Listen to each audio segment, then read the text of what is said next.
island of the Uros came from the Aymara civilization. Is it possible to see the other side of the margin, or is this not possible? Yes, it is possible. Always, because our lake, we think, is like a table. How many kilometers do you see? I can see almost 60 or 50 kilometers. Normal, no binoculars, nothing? Yes, normal, without binoculars. With the telescope, the team was able to record images at a distance of more than 100 kilometers, which would be impossible in the theory of a spherical Earth, as the curvature would have a height of 237 meters, equivalent to a 79-story building. This experiment is yet another proof that the Earth cannot be a sphere. And the result of the experiment with radio waves? The researchers used directional parabolic antennas, where in the spherical Earth model, communication would be impossible, as the minimum obstacle would preclude this, since at the distance of the experiment, the curvature of the Earth would generate an obstacle of 3.84 meters in height.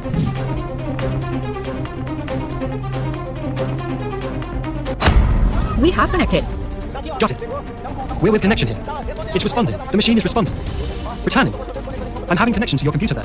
We have a ping back here to the time we set our antennas, and with the design of the spherical Earth, we started to work with almost complete obstruction of the Fresnel zone, which is the region where the propagation of radio waves occurs, which would make communication impossible between the 2 points. However, with the idea of leveled waters, we would already have approximately 50% of the Fresnel zone unobstructed, which could allow communication between the 2 points, even if precarious. And how it happened. This is yet another proof of the flatness of the waters, refuting the spherical model of the Earth. Measurements were done of the bases and tops of 2 buildings, one in Torres, Rio Grande do Sul, and another in Natal, Rio Grande do Norte, 3,050 kilometers apart from each other. According to the theory of the spherical Earth, the distance of the measurements of the bases must be different than the measurements of the top, even in a few meters. But if the measurements are equal, this would show that the Earth has no curvature. Remembering the opinion of the INCRA engineers before the experiment, Probably there will be in relation to the extension of this line, perpendicular to the baseline. I believe it will be longer. Thinking of the Earth as a globe, the initial expectation was that the measurements were different. But when the results arrived, the base and the top measurements were the same, showing that the 2 buildings are leveled upright. And here the opening angle, where we read the point here, the base of the building and its height. As we do this calculation here, on this plane, we will always find this distance here. On this plane, we will always find this distance here. the identical measurements of the distance between the bases and the tops prove that between the 2 buildings there is no curvature, proving that the Earth has no spherical shape. If the 3rd point were different, the water would be following the curvature of the Earth. If the measurements are the same, it will be proven that there is no curvature, but indeed flatness in the waters. And the measure of the 3rd point surprised the researchers. Here we also obtained the same measure, 556 meters at the level of the lagoon. We analyzed the data collected by the equipment, and all points show the same result, the same altitude, thus showing that the water in the dam remains level. These data overthrow the theory of sphericity, because according to this theory, the water should follow the curvature of the Earth. Only in a curve there is no level. The 3 altitude measurements were identical, proving the leveling of the water, proving that the Earth has no spherical shape. And what is the result of the laser experiments? Did the team see the laser light on the other side? On this distance, there should be a visual obstruction by virtue of the curvature of approximately 6 meters, and we were able to get the signal from a laser cam from the other shore at 18 kilometers on a little more than a meter from the level of the lagoon. This is the ultimate test. There is no curvature. The laser experiment carried out at Lake Titicaca. It is hitting the hill on the hill. Look over there. It is hitting a tree above us here. Look there. You saw. In this direction. Hit it. There, it appeared again. Go. There, it made it again. That's it. The lake. On lake level. And according to the theory of spherical Earth, that 35 kilometers should give at least 23 meters and 98 centimeters of Earth's curvature. So a light communication would be impossible as we just have had. The result was positive here. We could see the laser on the other team there. And they could see us too. More than 30 kilometers, so there was no curvature. Total flatness. The research here was excellent. And that there should be an arc of approximately 24 meters. Neither group 1 or 2 should be seeing the lights. But how could one project a laser beam from one shore to another, 35 kilometers away, if, in the theory of the spherical Earth, there would be a curvature of 24 meters in height, and the laser equipment was positioned at 2 meters high, parallel to the water level? Lake Titicaca has a width of 65 kilometers and a length of 165 kilometers. Other people say that the lake has spines, but it has not. It's a flat surface. It is a mirror Lake Titicaca here in Peru. If you look, for example, 30 to 40 kilometers, the lake looks flat. This is yet another unquestionable proof of the flatness of the waters, which definitively overturns the theory of the sphericity of the Earth.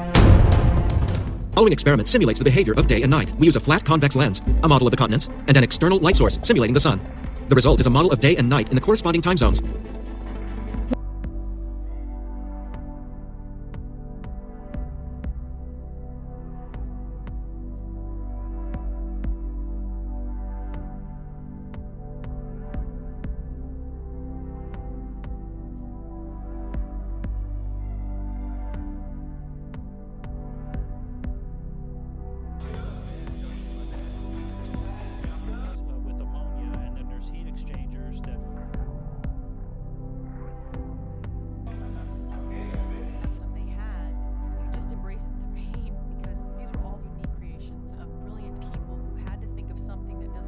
atolls in southeast Pacific are just beautiful. There's blue, there's aqua that comes up.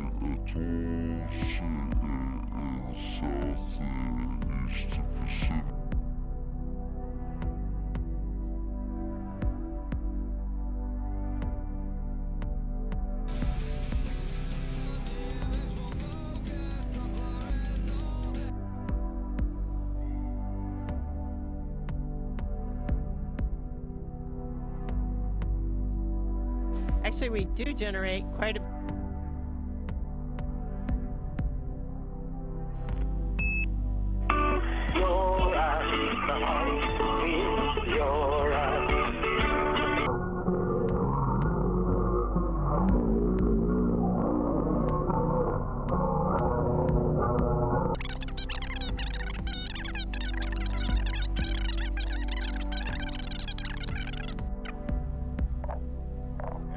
This continues on down with several more segments, and we have, probably the equivalent.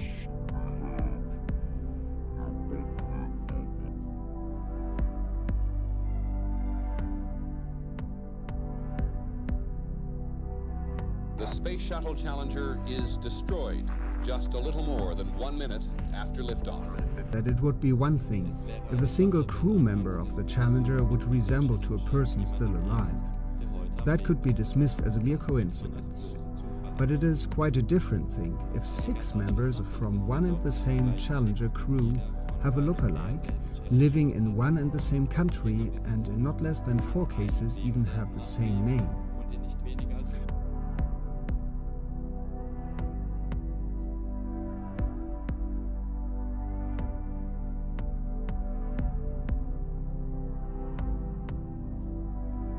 Why has nobody been to the moon in such a long time? That's not an 8-year-old's question. That's my question. I want to know, but I think I know. Because we didn't go there.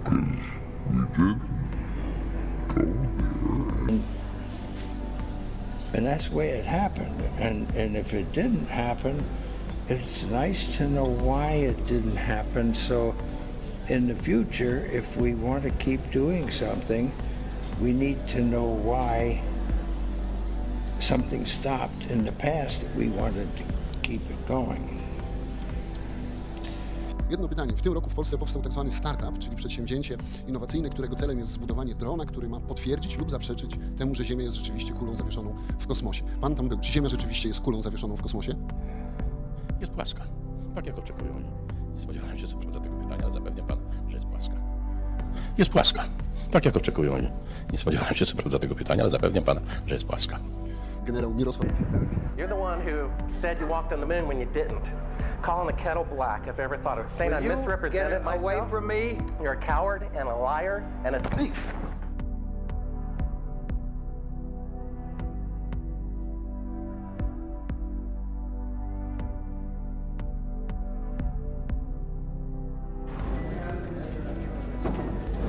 You want me to knock you in the head? Well, I want you to swear to God on the Bible that you walked on the moon. Okay. If you walked on the moon, we're given the opportunity to swear to God that you walked on the moon. I'm going to give you the opportunity to get the hell knocked out of you if you don't leave me alone. Mr. Armstrong, Bart Sibrel, ABC Digital.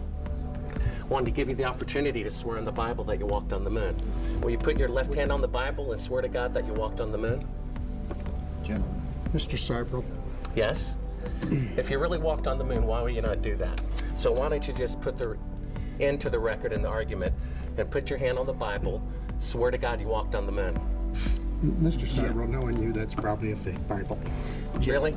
Well, no, it's a real Bible. You have the opportunity to have $5,000. The meeting is not open. Well, you have $5,000 cash. You can give it to charity if you swear on the Bible that you walked on the moon. Please I have give the it to tape. charity. It'd be fine. Why don't you swear to? Why not? Why won't you do it?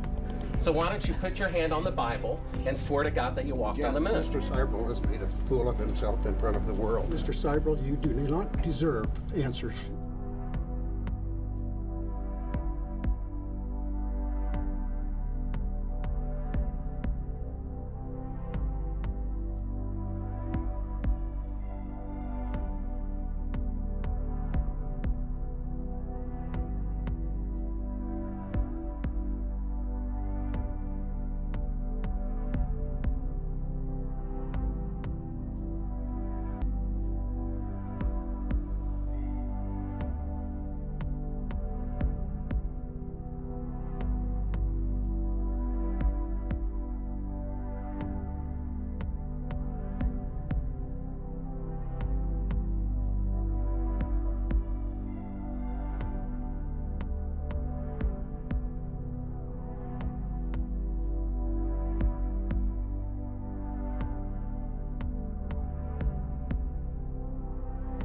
And the Bible tells that Israel saw the Egyptians lying dead on the shore after they came across. So I figured there must be some stuff on the Saudi side. At one spot there is like a very shallow sort of land tongue going out in a straight angle towards Nueva. You tell it by the shift of the color of the waters. You can see how it was turquoise far out, So I thought this would be interesting for exploration, so we did some dives near to that. The scattered, irregular coral formations on the Saudi side of Aqaba resemble those previously found off the Nueva Peninsula. In the midst of them, Pan Chen photographed this circular object attached to what appears to have been a broken axle or hub. This discovery was significant for two reasons. Pan Chen had documented the coral-encrusted form of a wheel with dimensions similar to ancient Egyptian artifacts directly across from the proposed Nueva crossing site. Her find also provided independent confirmation of earlier evidence establishing wheel-like formations on both coasts of the Red Sea in accordance with descriptions in the biblical record. And the Lord looked down on the Egyptian army, and he made the wheels of their chariots come off. Vivica recorded on a handheld global positioning system the exact location where she found the chariot parts on the Saudi coastline. One can see the boat-shaped outline of the ark. It has a rounded stern and a pointed bow or front. The symmetrical shape indicates that it is a man-made structure. Ron Wyatt made 24 trips out here to conduct tests and do research at this boat-shaped formation. Photos taken at different times of the year have brought out different features of the boat. There was so much convincing evidence uncovered at the site that the Turkish government declared this area to be Noah's Ark National Park, and yet today, the world is unaware of this amazing discovery.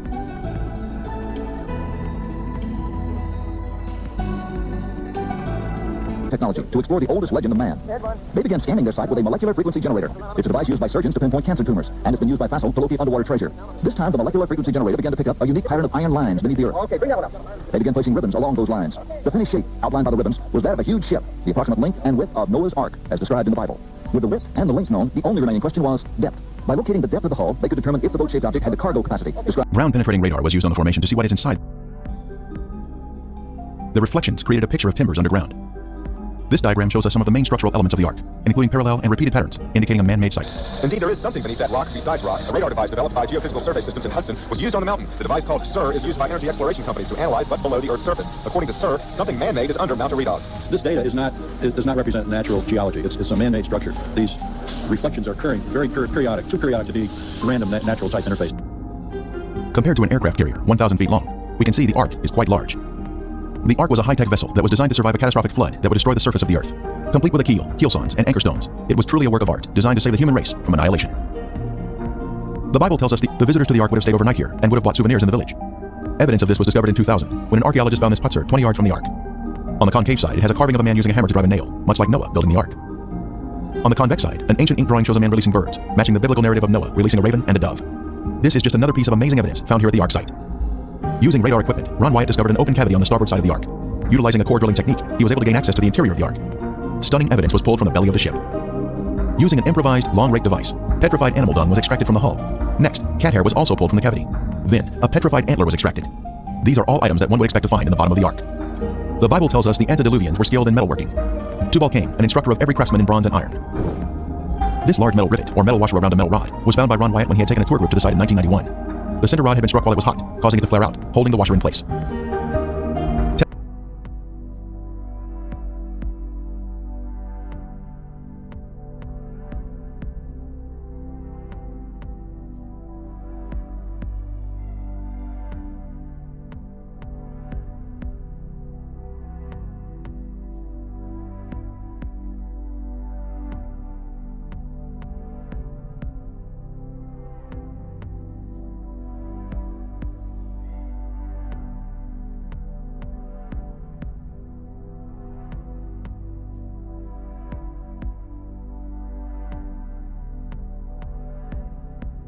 進化論を信じる人たちは何十億年も前に物質から命が起こったと考えます。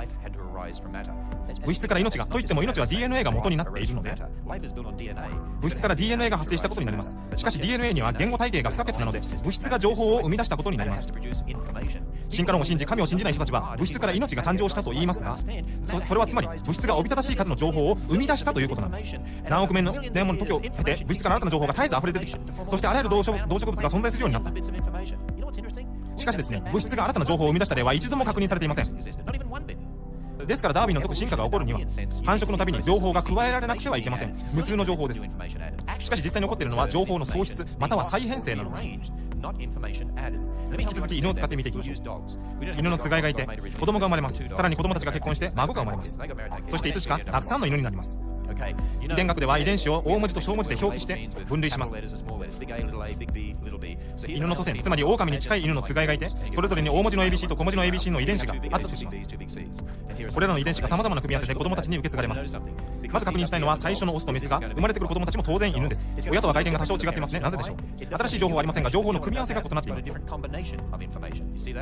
情報量としては親よりも少なくなっています。なぜかわかりますか。真ん中の犬には小文字の ABC がありませんね。情報は減っているんです。小文字ばかりを受け継いだこちらの子供はプードルのような犬になるんでしょうか。ではプードルとプードルを掛け合わせたら何が生まれますか。そう、プードルしか生まれません。ではプードルのつがいから始めて狼に戻すことは可能ですか。いいえ、しかし狼から始めてプードルを作ることは理論上可能ですか。可能ですね。ノアの箱舟に関する聖書の記述を読むと、各種の生き物が2匹ずつ箱舟に乗せられ、犬科からは2匹の犬が乗船したはずです。下船した後、いつしかたくさんの犬に増えました。犬の個体群です。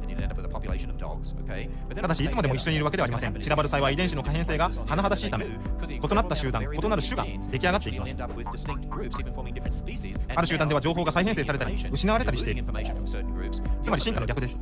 自然淘汰って聞いたことある人いますか。自然界に見られる現象でダーウィンも自然淘汰については正しかった。では適応、順応という言葉はここで起こっているのはそれです。種分化、つまり異なる種が形成されるわけです。これらの用語を用いて進化論は正しいとしますが、実際に自然淘汰、適応、種分化を理解すれば進化論の逆であることがわかります。進化論に不利な証拠です。ほとんどの教科書に反する証拠です。教科書や科学雑誌を見ると地球の年齢は数十億年となっている。年代を決める主要な方法が放射性同位体測定法または放射分析測定法というものである。これは岩石や地球の正確な年齢を測定する確実な方法なのだろうか。まず多くの科学者が地球の年齢を 45.5 億から46億年であると考えています。この方法が正確かつ確実であるなら、なぜ5000万年もの開きがあるんだろうか。結構な外れですよね。もうちょっと詳しく見ていきましょう。この話題についてはありとあらゆる科学の専門があることを踏まえて、ここでは率直で観測された方法だけを掲示します。放射性同位測定法というのは岩石内の放射性元素の崩壊に基づいて岩石の年齢を測定する方法である。基本的に自然界には他の分子が崩壊しやすい不安定な原子がある。例えばウランは一連の段階を通じて放射性崩壊し、鉛と呼ばれる安定した元素になる。初期の元素は親元素と呼ばれ、変化したものは娘元素と呼ばれる。放射性同位測定法は火山岩の年代を測定するのに、熱で溶けた溶岩が冷えて固体になった岩である。年代測定は岩が冷めてから始まっている。溶岩だった時は非常な熱がどんな娘元素をも無理やり放出させたと推測されている。また一旦岩が冷めたら流出する原子はなくなり、放射性崩壊の結果娘元素は見当たらないと推測されている。崩壊の割合は半減期という用語で測られる。残った原子の半分が崩壊する時間のことである。もちろん研究室でできることで崩壊速度は分かっていると思われるので、逆計算をしたら岩の年齢が判明すると。だがそうだろうか。確かに観察科学を用いて崩壊速度を測ることはできる。しかし岩の正確な年齢を計算するのに別の科学が必要である。歴史科学である。歴史科学は過去を扱う、過去を再現して調べることはできない。測定法は両方の科学を必要とする。岩の正確な年代を知るには崩壊速度と岩の見本の初期状態が分からなくてはいけないからである。放射性同位測定法は両方の科学を用いるため岩の年齢を直に測ることはできない。憶測が含まれる。例えば岩の標本の初期状態がどうだったかどうして分かるのか。親または娘元素の量が過去の過程で変えられていないことがどうして分かるのか。岩が形成されて以来崩壊速度は常に一定だったことがどうして分かるのか。正解は分からない。砂時計について考えてみよう。部屋に入ると稼働中の砂時計があったとする。砂が落ちている状態である。観察科学を使えば砂時計がどれくらいの時間稼働しているか計算することができるでしょ。いつ砂時計が返された始動したかを計算することができるでしょ。計算は誤りかもしれないがある重大な憶測が考慮されていないかもしれないからだ。砂時計を開始した時点で底部に砂はなかったのだろうか。途中砂が加えられたり取り出されたりしたことはなかったのか。砂は常に一定の速度で落ちているのか。砂時計が始動した時の初期状態を観察していないので始動してからずっと見ていたわけではないので憶測が入っている。これら3つの憶測はどれも時間の計算に影響している。他にもまだまだあるが今回はこれで十分だろう。すべての年代測定法には問題があります。どれも誤り得るということです。誤りのない年代測定法は聖書だけです。では最後の質問。クリスチャンが創世記を信じるのはなぜ重要なのか。聖書が真実なら神の言葉は真実であり、聖書の歴史も真実です。善悪の根拠も聖書にある。絶対的権威がなければ誰が善悪を決めるんでしょうか。何が良くて何が悪いかを誰が決めてるのでしょうか。